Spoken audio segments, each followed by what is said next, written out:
Cuando el pueblo no conoce la palabra, no conoce a Dios y puede ser fácilmente embaucado por quienes dicen hablar en su nombre. Y no hay mejor manera para engañar a los ingenuos que decirles lo que desean escuchar, aunque incluso justifiquen el pecado. Esto se debe a nuestra naturaleza inclinada siempre al mal cuando no recibimos la ayuda de Dios que nos aparta del pecado. Jeremías denunció a esos falsos profetas y sacerdotes que tergiversaban la palabra de Dios para obtener ganancias del pueblo, diciéndoles lo que ellos querían oír. La verdad no era su meta, sino la riqueza a través de su codicia y falsedad. No tuvieron escrúpulos a la hora de esconder la verdad a costa de la destrucción del pueblo. Pasó la siega, terminó el verano y nosotros no hemos sido salvos. Versículo 20 del capítulo 8. Solo les interesaba estar bien con ellos para su propio provecho. El pueblo se dejó engañar por estos falsos profetas hasta el punto de que Jehová le ordena a Jeremías que deje de orar por ellos, pues no escuchará ni aceptará sus holocaustos y el castigo será inevitable. Me dijo Jehová, no ruegues por este pueblo para bien. Cuando ayunen, yo no oiré su clamor, y cuando ofrezcan holocausto y ofrenda no lo aceptaré, sino que los consumiré con espada, con hambre y con pestilencia. Jeremías 14, versículos 11 y 12. Aquellos profetas solo prometían mentiras que no provenían de Dios, versículos 13 y 14. Pero la responsabilidad del pueblo por escucharlos llevaría a ambos a la ruina, versículos 15 y 16. Así es, porque los destinatarios que las admitían en nombre de Jehová incumplían la ley de Dios. Cuando se levantare en medio de ti profeta o soñador de sueños, y te anunciare señal o prodigios, y si se cumpliere la señal o prodigio que él te anunció, diciendo, vamos en pos de dioses ajenos, que no conociste, y sirvámosles, no darás oído a las palabras de tal profeta, ni al tal soñador de sueños, porque Jehová vuestro Dios os está probando para saber si amáis a Jehová vuestro Dios con todo vuestro corazón y con toda vuestra alma. Deuteronomio 13, versículos 1 al 3. En el mismo sentido, Deuteronomio 18, versículos 21 y 22. Y si dijeres en tu corazón, ¿cómo conoceremos la palabra que Jehová no ha hablado? Si el profeta hablara en nombre de Jehová y no se cumpliere lo que dijo, ni aconteciere, es palabra que Jehová no ha hablado. Con presunción la habló el tal profeta. No tengas temor de él. Además, el pueblo no se arrepentía de corazón, sino que se lamentaban de las consecuencias del pecado, no del pecado en sí mismo, el cual no asumían como propio. En este caso, por motivo de la sequía con la que Jehová castigó a Judá por su idolatría, según vemos en Jeremías 14, versículos 1 y 2. Pero al mismo lamento podemos verlo en Jeremías 9, 19 y en 16, 10. Y acontecerá que cuando anuncies a este pueblo todas estas cosas, te dirán ellos, ¿por qué anuncia Jehová contra nosotros todo este mal tan grande? ¿Qué maldad es la nuestra o qué pecado es el nuestro que hemos cometido contra Jehová nuestro Dios? Sin verdadero arrepentimiento no puede haber remisión. Esto mismo ocurrió como cuando Nabucodonosor sitió la ciudad de Jerusalén, según se nos relata en Jeremías 21. Con ello se estaba cumpliendo la profecía de Jeremías. El rey Sedequías pudo comprobarlo y por tal motivo envió a sus altos cargos para preguntar al profeta si Jehová les ayudaría, pero aquí tampoco hubo genuino arrepentimiento. Parece que algunos creen en Dios cuando acuden a él ante la aflicción, pero no es así, porque lo que realmente desean es verse libres del sufrimiento, no del pecado. No tienen intención de reconciliarse con Dios, sino que los libere del apuro sin más y seguir con su maldad. El versículo 2 describe la patética petición de Sedequías. Consulta ahora acerca de nosotros a Jehová, porque Nabucodonosor, rey de Babilonia, hace guerra contra nosotros. Quizá Jehová hará con nosotros según todas sus maravillas, y aquél se irá de sobre nosotros. El pueblo nunca quiso entender lo que verdaderamente Jehová esperaba de ellos. Sin embargo, se lo había revelado por medio del profeta en Jeremías 9, versículos 23 y 24.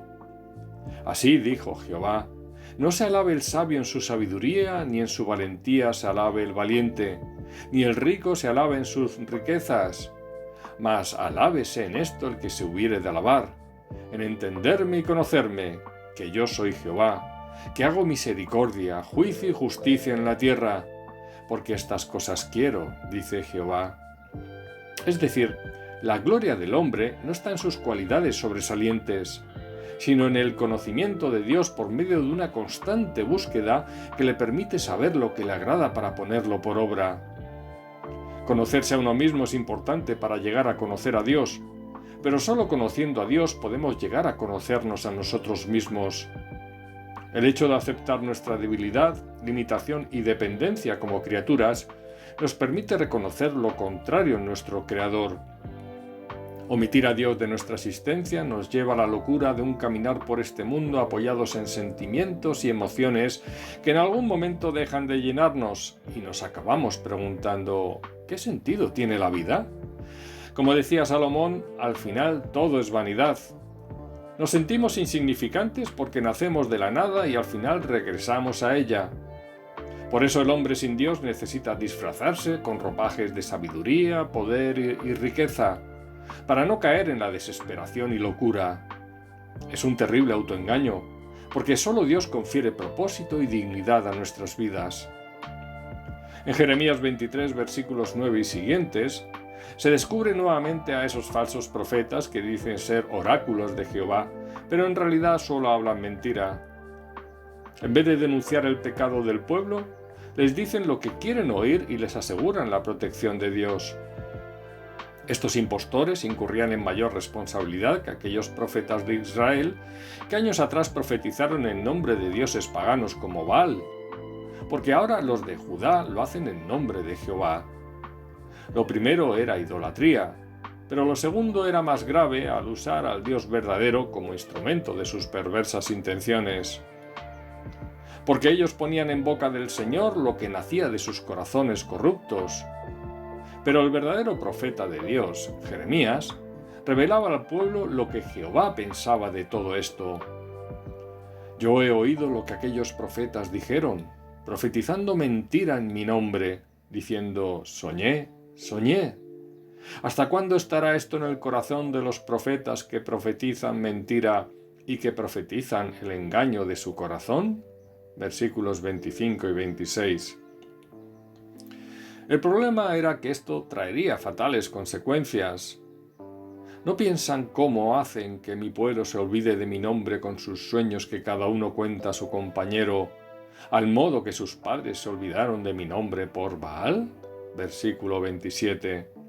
Según la traducción de la Nueva Versión Internacional, con los sueños que se cuentan unos a otros pretenden hacer que mi pueblo se olvide de mi nombre, como sus antepasados se olvidaron de mi nombre por el de Baal.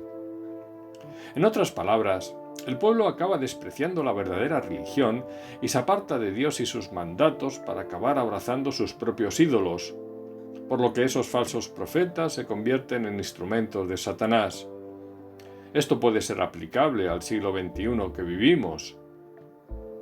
En este sentido, no me canso de repetir que el conocimiento de la palabra es necesario para protegernos de tal maldad, porque la sabiduría y el discernimiento que vienen de lo alto nos permite separar la paja del grano, como el propio Jehová nos enseña en el versículo 28. El profeta que tuviera un sueño, cuente el sueño, y aquel a quien fuere mi palabra, cuente mi palabra verdadera. ¿Qué tiene que ver la paja con el trigo?, dice Jehová. Así es, al ser la palabra de Dios como fuego y como martillo que quebranta la piedra, versículo 29, a diferencia de la palabra de los falsos profetas que solo es humo, mientras que la palabra de Dios es viva y eficaz y tiene poder para cambiar los corazones, la de los otros es mera ilusión que entretiene, pero no transforma. El peligro de la herejía continuó a lo largo del Nuevo Testamento y sigue hasta el día de hoy.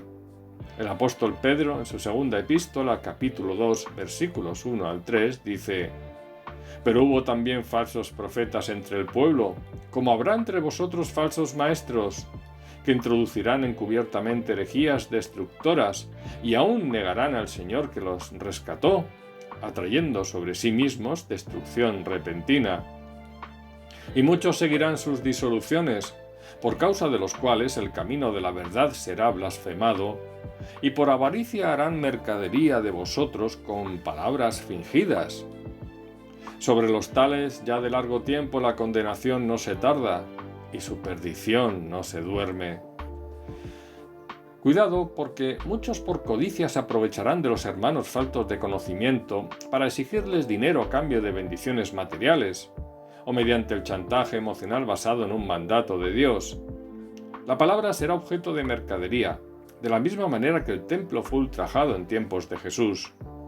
No olvidemos que un texto sacado de su contexto puede convertirse en un pretexto para fundamentar cualquier herejía, como el afirmar que quien no diezma y entrega la ganancia que cada mes obtiene no será salvo. Las críticas al llamado Evangelio de la Prosperidad tienen su razón de ser.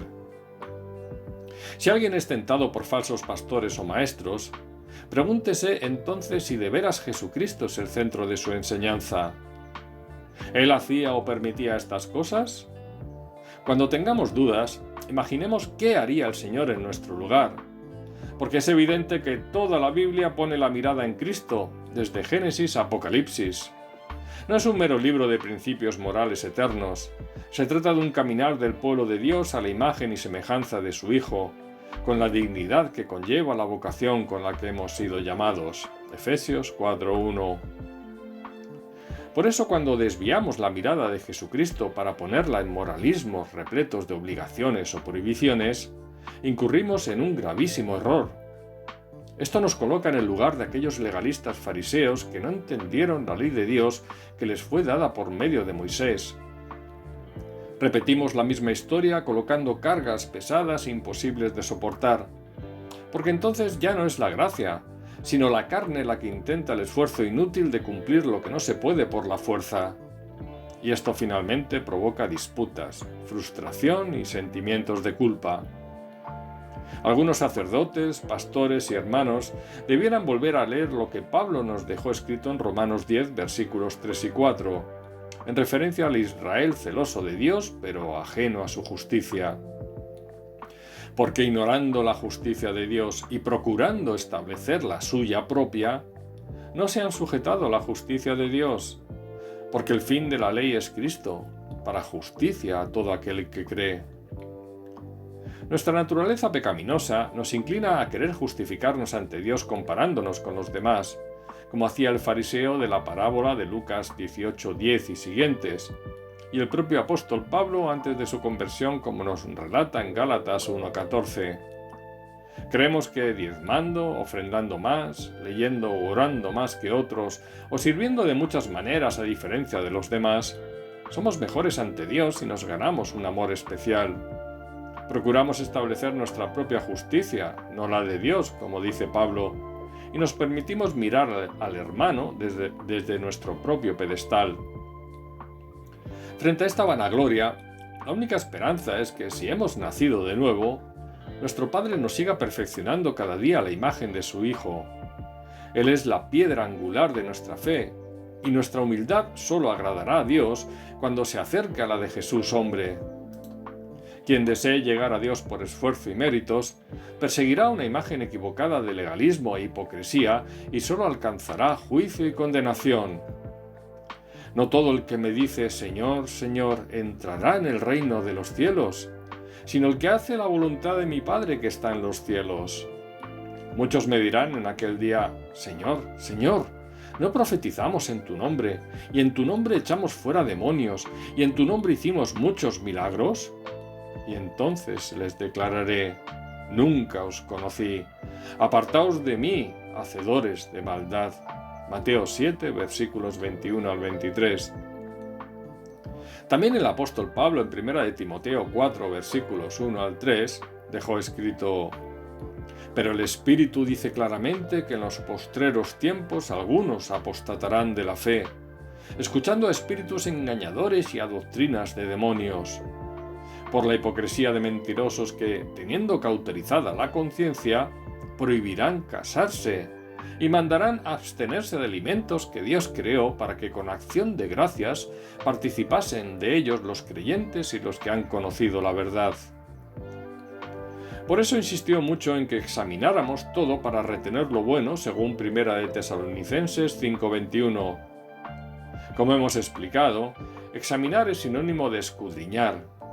En otras palabras, para poder filtrar la sana doctrina de aquella que no sirve o es antibíblica, y para no ser víctimas de lobos disfrazados y falsos profetas, primero debemos examinar y comprender lo que leemos.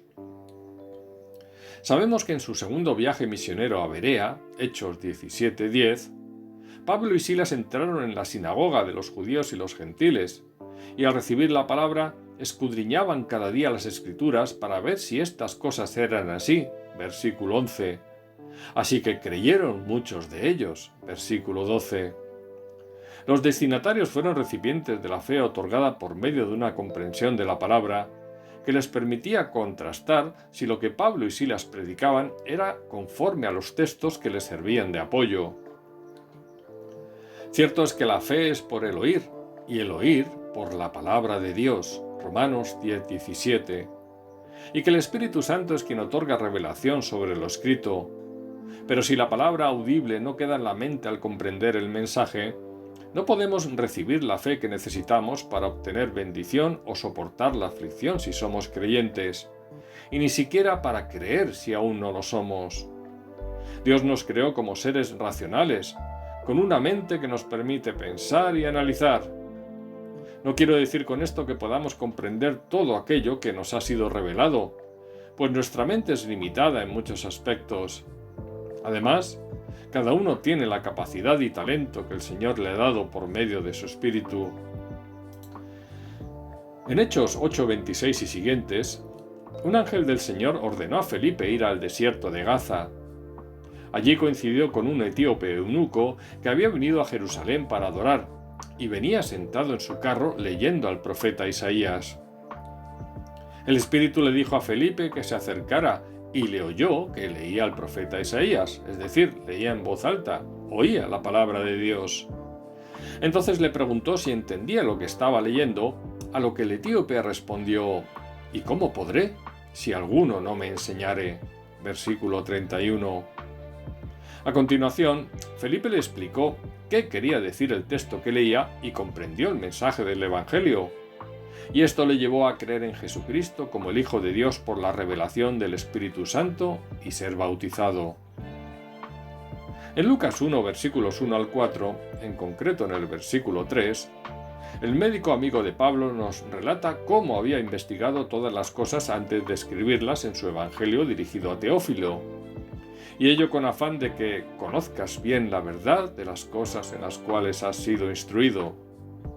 Es decir, Lucas primero investiga, examina, escudriña y luego escribe con pleno conocimiento de la verdad. Lucas no se ampara en la revelación que el Espíritu Santo le otorgue sin más, porque la actividad del hombre es necesaria. Cierto es que toda la Escritura está inspirada por Dios, según 2 de Timoteo 3:16, pero eso no impide que el hombre usado por el Espíritu sea instrumento cualificado para ello. Cuando Josué recibió el mandato de Jehová de conquistar la tierra prometida, le exhortó para que se esforzara y fuera valiente. Mira que te mando que te esfuerces y seas valiente. No temas ni desmayes, porque Jehová tu Dios estará contigo en donde quiera que vayas. Josué 1:9. Con seguridad Dios le iba a conceder la victoria, pero Josué no se encomendó a su poder mientras reposaba a la sombra de una higuera. En la Gran Comisión de Mateo 28, versículos 19 y 20, Jesús nos ordenó hacer discípulos a todas las naciones, enseñándoles que guarden todas las cosas que os he mandado. De ahí la importancia de lo escrito en 2 de Timoteo 3, versículos 16 y 17. Toda la Escritura es inspirada por Dios y útil para enseñar, para redarguir, para corregir, para instruir en justicia, a fin de que el hombre de Dios sea perfecto, enteramente preparado para toda buena obra. No podemos olvidar la gran responsabilidad que conlleva la bendición de salvación que hemos recibido los creyentes. Somos embajadores del reino aquí en la tierra para anunciar el Evangelio que lleve al arrepentimiento de pecados y fe en Jesucristo. De la misma manera que Ezequiel fue nombrado por Dios atalaya para la casa de Israel. Ezequiel 2, versículos 16 al 21. Debemos tomar nota de lo que el Salmo 119, 13 nos dice: «Con mis labios he contado todos los juicios de tu boca». Si no predicamos lo que ya sabemos y el impío se pierde, la sangre del incrédulo demandará a Dios de nuestra mano. Si queremos librar nuestra alma, debemos conocer la palabra para cumplir con la dignidad que nos ha sido conferida. Cuando Pablo fue a predicar a Corinto, discutía en la sinagoga todos los días de reposo y persuadía a judíos y griegos. Pero había algunos judíos que no aceptaban que Jesús era el Cristo, blasfemando incluso contra la predicación del apóstol. Pero éste les respondió, sacudiéndose los vestidos: «Vuestra sangre sea sobre vuestra cabeza, yo limpio, desde ahora iré a los gentiles». Hechos 18, 6. En Proverbios 5:2 se exhorta al hijo a estar atento a la sabiduría e inteligencia del padre, para que guardes consejo y tus labios conserven la ciencia. Con esto se nos quiere decir que debemos atesorar la sabiduría en nuestros corazones para que los labios la expresen, ya que de la abundancia del corazón habla la boca. Lucas 6:45. Por eso en Malaquías 2:7, Jehová les ordena a los sacerdotes guardar la sabiduría en los labios para expresarla a fin de que el pueblo busque la ley de Dios, porque mensajeros de Jehová de los ejércitos. A raíz del nuevo pacto en Cristo, los creyentes somos los sacerdotes para Dios y asumimos esa responsabilidad de transmitir el Evangelio, en cumplimiento de la Gran Comisión, según Apocalipsis 1:6. Proverbios 12:26 dice que el justo sirve de guía a su prójimo. Por eso en el versículo siguiente se destaca la idea de que el hombre diligente sabe usar aquello que Dios le ha dado para glorificarle, sean talentos, dones o bienes materiales. No desaprovecha el tiempo ni la oportunidad. En cambio, el indolente o perezoso sí lo hace y acaba enterrando el talento recibido. En Ezequiel 33, versículos 1 al 9, el deber del atalaya, se reitera el deber del profeta de advertir al pueblo para arrepentimiento, de la misma manera que ya se indicó en el capítulo 3, versículos 16 al 21. El atalaya es quien vigilaba y advertía del peligro cuando una ciudad era atacada. Esta persona quedaba exenta de responsabilidad si cumplía con el deber encomendado. Los creyentes actualmente también tenemos una misión dada por nuestro Señor antes de partir, a la hora de predicar el Evangelio advirtiendo a los incrédulos acerca de las consecuencias por su falta de arrepentimiento. Si cumplimos nuestra obligación, la sangre del que se pierda no se nos demandará por parte de Dios. De lo contrario, su sangre recaerá sobre nosotros y el Señor nos hará responsables de tal omisión. Por tal motivo, no dejemos escapar la oportunidad de dar testimonio de nuestra fe. Dios ha dispuesto que la predicación sea el medio para dar a conocer el Evangelio, y nos ha hecho instrumentos adecuados para ello. Esta es la razón por la que fuimos salvos, para buenas obras, y no lo hay mejor que esta. La finalidad es dar oportunidad para el arrepentimiento. En el versículo 10 de Ezequiel 33, se muestra la asunción de responsabilidad que el pueblo exiliado declara por sus pecados. Este es el primer paso necesario para llegar a ese arrepentimiento que provoca el perdón de Dios, a pesar de sufrir las consecuencias. Como dice la sección de ese capítulo, el camino de Dios es justo, porque la justicia del justo no lo librará el día que se rebelare. Las etiquetas no sirven para el Señor, quien juzga a los hombres según sus obras, fruto del corazón dispuesto, o como dice el versículo 20, a cada uno conforme a sus caminos.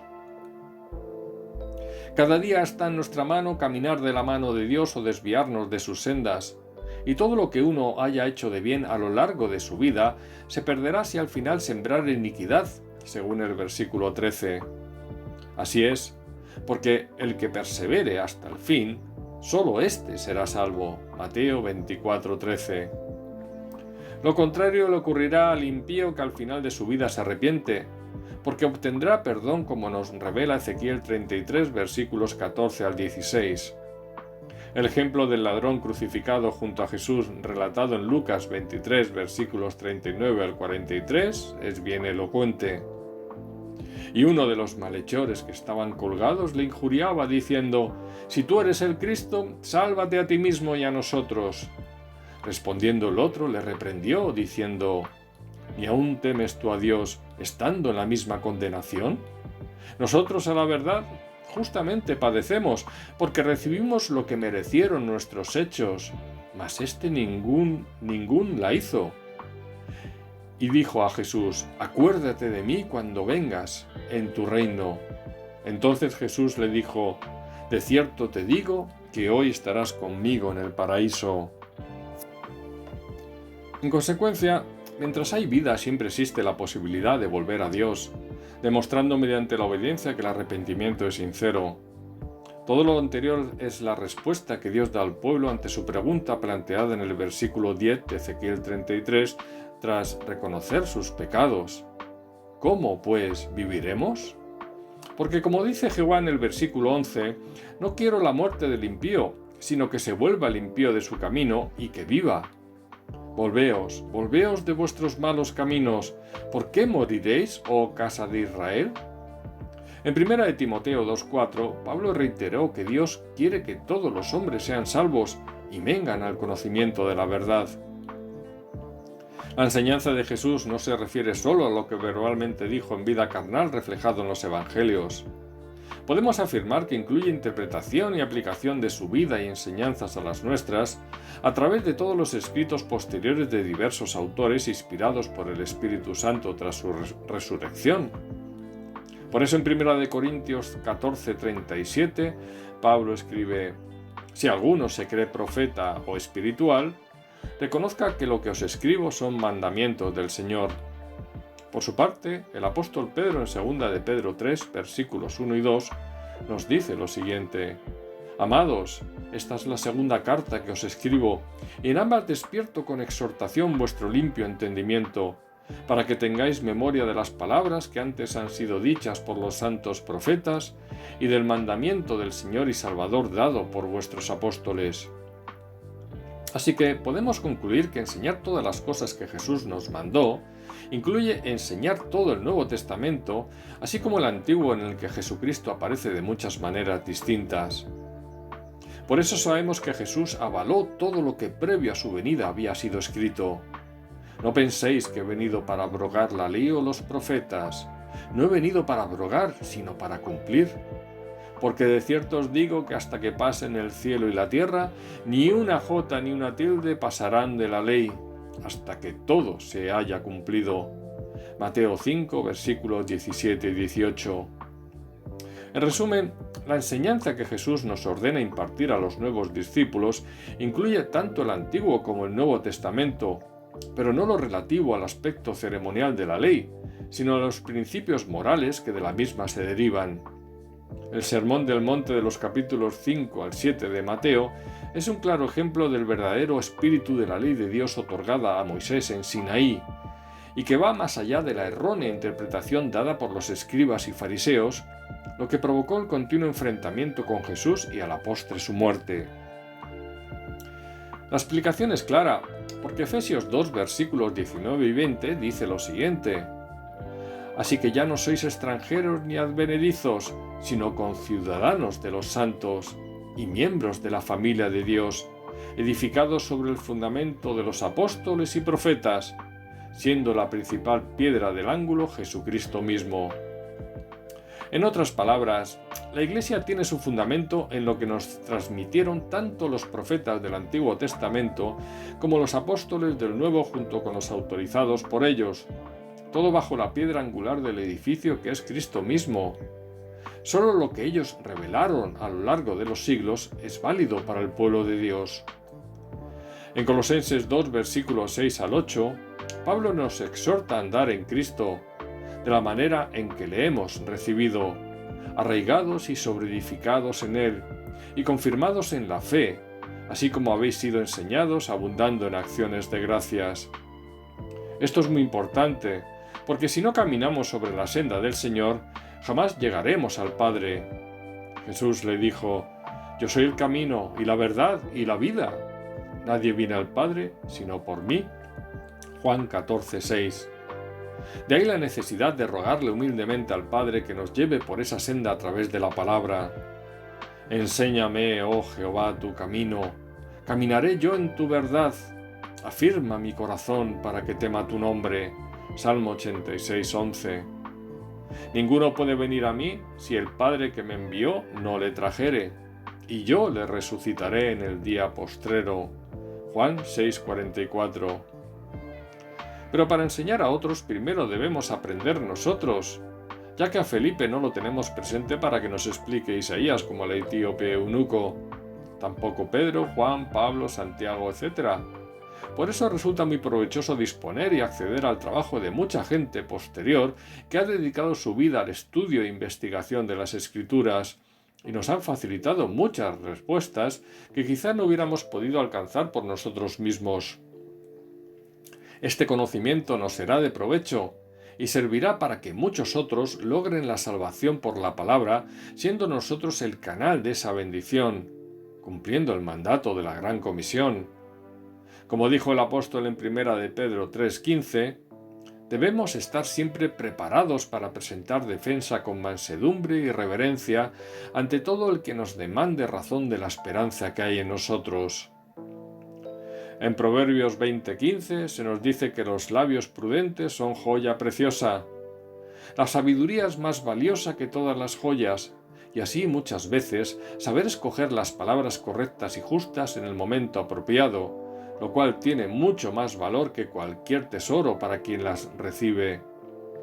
Por eso en Proverbios 25:11 se añade que manzana de oro con figuras de plata es la palabra dicha como conviene. Saber qué decir es tan importante como la manera y el momento en que se dice. Porque, ¿cómo podremos conocer la voluntad de Dios si no conocemos su palabra? En el Salmo 119:105 podemos leer: Lámpara es a mis pies tu palabra y lumbreras a mi camino. Dios nos llama a leer y meditar en ella para discernir su voluntad y obedecerla. En el versículo 144, David clama a Jehová y le pide entendimiento de su ley para que viva, lo que guarda relación con Levítico 18:5. Por tanto, guardaréis mis estatutos y mis ordenanzas, los cuales, haciendo el hombre, vivirá en ellos, yo Jehová.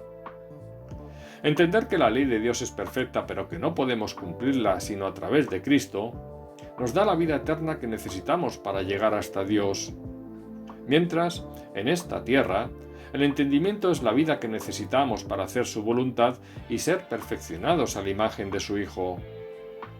Por eso no debemos despreciar la enseñanza oral o escrita de generaciones mucho más contemporáneas que la de los escritores del Nuevo Testamento. El Espíritu Santo sigue usando personas, y aunque se pueda estar de acuerdo en que hoy en día no existen apóstoles o profetas, en 1 Corintios 12:28 se menciona también a los maestros. En otras palabras, siempre será útil y muy recomendable leer sus libros o asistir a cursos o conferencias, pero con discernimiento y la ayuda del Espíritu Santo. En este sentido, me permito transcribir las palabras del gran teólogo y pastor Charles Spurgeon, conocido como el príncipe de los predicadores, quien a lo largo de su vida evangelizó alrededor de 10 millones de personas.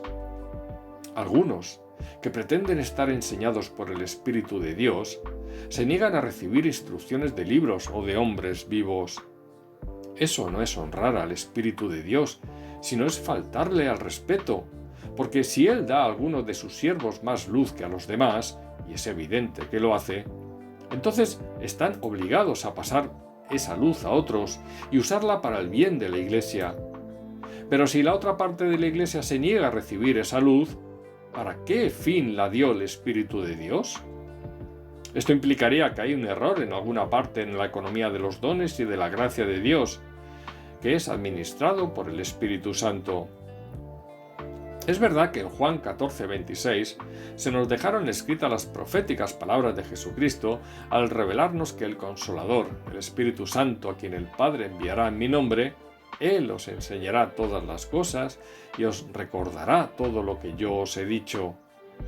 Pero lo que el Señor prometió aquí lo hizo a sus discípulos a quienes enviaría este poder, esto es, a los que llamó apóstoles después de su resurrección, para que pudieran recordar y escribir los evangelios, quienes a su vez autorizaron a otros como Marcos, Lucas, Santiago, Judas, para redactar sus obras. En otras palabras, nunca quiso decir Jesús que nuestro conocimiento de las Escrituras vendría directamente del Espíritu Santo sin mayor esfuerzo por nuestra parte. En Proverbios 17:24 se nos dice que en el rostro del entendido aparece la sabiduría, mas los ojos del necio vagan hasta el extremo de la tierra. El sabio se esfuerza en aprender al estar enfocado en su propósito, mientras que de manera opuesta el necio malgasta el tiempo yendo de aquí para allá y no centrando la vista en lo que importa, perdiendo el tiempo con mil excusas para evadir el sacrificio necesario. Solo el que labra su tierra se saciará de pan, Proverbios 12:11. Podemos engañarnos en la esperanza de que el conocimiento nos vendrá por inspiración divina sin necesidad de escudriñar las Escrituras, pero esto no será más que una ilusión y por lo tanto no dará fruto. Pero tengamos cuidado de no caer en la soberbia de pretender ser poseedores de la verdad absoluta. No nos creamos sabios en nuestra propia opinión o pensemos que la interpretación sobre cuestiones secundarias que tengamos es la única verdad. Jamás pequemos disputando con el hermano por estas cuestiones. Muchos estudiosos de la Biblia de excelente nivel discrepan sin dejar de ser hijos de Dios en quienes el Espíritu actúa. Este reflejo de nuestra naturaleza pecaminosa ya lo expuso Pablo en Romanos 14, versículos 5 al 8. Uno hace diferencia entre día y día, otro juzga iguales todos los días.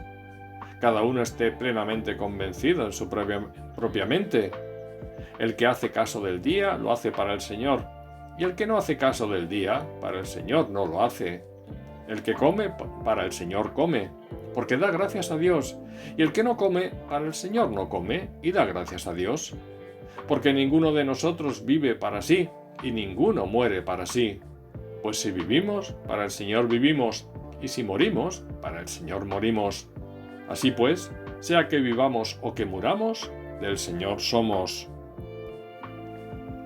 A veces nuestros prejuicios y orgullo nos vencen, y algunos llegan a creer que tienen derechos de autor sobre la palabra escrita.